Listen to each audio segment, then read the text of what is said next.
शराबबंदी को लेकर बोले जीतू पटवारी, कहा अभी जो पैसा सरकार की जेब में जाता है अब वो नेताजी की जेब में जाएगा। कहा मध्य प्रदेश के मुख्यमंत्री कुछ ऐसी ही प्लानिंग में है। पटवारी ने कहा अगर प्रधानमंत्री नरेंद्र मोदी की एजेंसियां ठीक ढंग से काम करे तो पूरा मंत्रिमंडल जेल में होगा।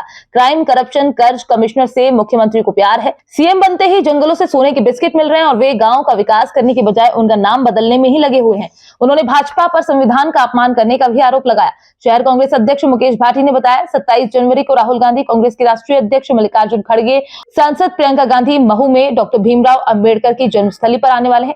ये आयोजन भव्य रूप से संपन्न हो, इसी की तैयारी के लिए प्रदेश कांग्रेस अध्यक्ष जीतू पटवारी उज्जैन आए थे। बैठक में उन्होंने बताया कि महू में आयोजित ये कार्यक्रम जय बापू, जय भीम, जय संविधान के मुख्य बिंदुओं पर किया जा रहा है। ऐसा है, आज उज्जैन की 3 विधानसभा और मंदसौर की 4 विधानसभाओं का विधानसभाओं की मीटिंग है। लगातार भारतीय जनता पार्टी संविधान का अपमान करती है, आरक्षण पे सवाल उठाती है। जो मोहन भागवत जी ने 3 दिन पहले अपना बयान दिया और ये कहा कि देश की आज़ादी 1947 में नहीं मिली थी, ये उन शहीद स्वतंत्रता संग्राम सेनानियों का जिनने देश के लिए शहादत दी, उनका अपमान है। राहुल गांधी जी ने कल इस मुद्दे को लेकर पूरे देश में जिस तरीके का एक मैसेज दिया कि आखिर इस देश को संविधान से चलाना है या तानाशाही ताकतों के हिसाब से चलाना है, अलोकतांत्रिक चलाना है। तो देश आज़ाद 1947 में हुआ, देश का संविधान 1950 में बना। देश का संविधान के अनुरूप इस देश में सर्वधर्म समभाव की भावना जगी। मोहन भागवत जी उसको भी चुनौती देते हैं। तो मैं मानता हूँ कि यही लड़ाई है।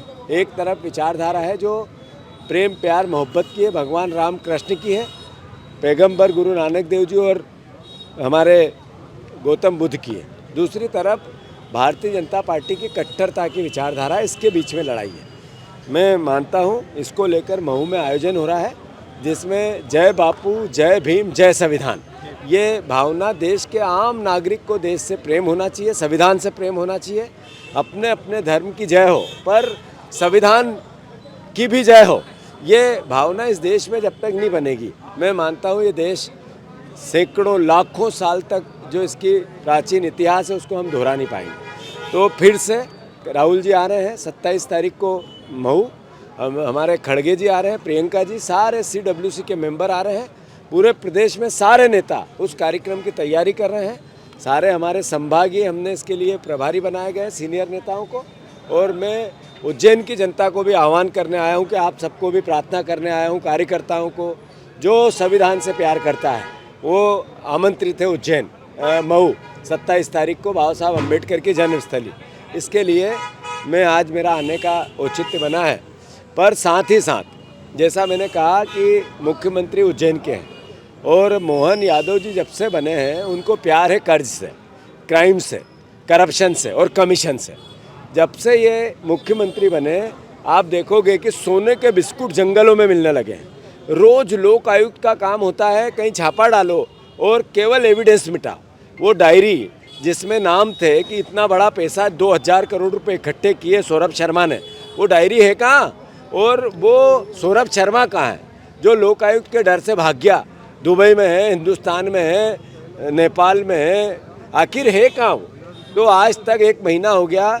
मोहन यादव जी, आप कृपा करके गांव के नाम बदलने में व्यस्त हो, पर लोगों को जिसके लिए सरकार बनती है उन गांवों के विकास कब करोगे जिनके नाम बदले आपने? बात यह है कि मैंने पहले भी कहा था कि अगर ईमानदारी से नरेंद्र मोदी की एजेंसियां काम करते, क्योंकि ये नया भारत है जो एक आंख से देखता है, अपने लोगों को छोड़ता है और बाकी लोगों पर कार्रवाई बदले की भावना से करता है। अगर सही तरीके से जांच हो, पूरा मंत्रिमंडल जेल की सलाखों के पीछे होगा। गोविंद राजपूत तो बाहर रह ही नहीं सकता। एक आदमी गायब हो गया, उसकी हत्या का आरोप उसके परिवार वालों ने गोविंद राजपूत पे लगाया।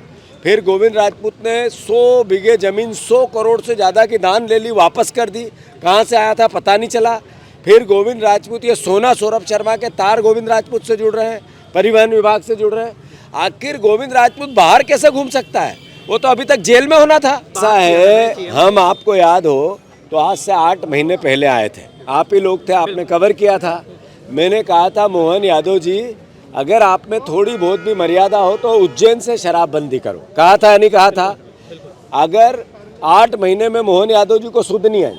उन्होंने कहा नर्मदा के आसपास हम शराबबंदी करेंगे। एक भी गांव ऐसा जहां अवैध शराब नहीं बिकती हो, ऐसा नहीं मिलेगा। उज्जैन में भी, धार्मिक नगरियों में भी जैसे ही शराबबंदी होगी वैसे ही ये अवैध शराब का कारोबार बढ़ जाएगा। जो सरकार को पैसा जा रहा है वो पैसा जाना बंद हो जाएगा। परिवहन के चेक पोस्ट बंद हो गए पर उगई चालू है। जो सरकार को जाता था वो बंद है पर नेताओं की जेब भरी जा रही है। ऐसी प्लानिंग मोहन यादव जी की चल रही है।